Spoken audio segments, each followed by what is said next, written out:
บ่เคยลืมกลิ่นความจนถึงฟ้าบันดลให้เดินทนความเข็นใจกี่ปีที่เราจากเงาบ้านนาสู่ฟ้าเมืองไกลเสื้อร้อยเก่าๆกระเป๋าหนึ่งใบกับบุตรมอปลายยังจำได้ดีถึงในวันนี้สิ่งที่มีพออยู่สบายแรงที่เทไปส่งผลให้ยิ้มได้อีกที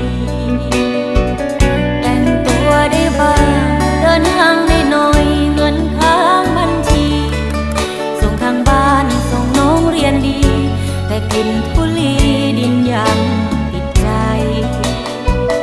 ความสุขสบายกว่าดละลายภาพในความจำข้าวเหนียวส้มตำเป็นแขกประจำ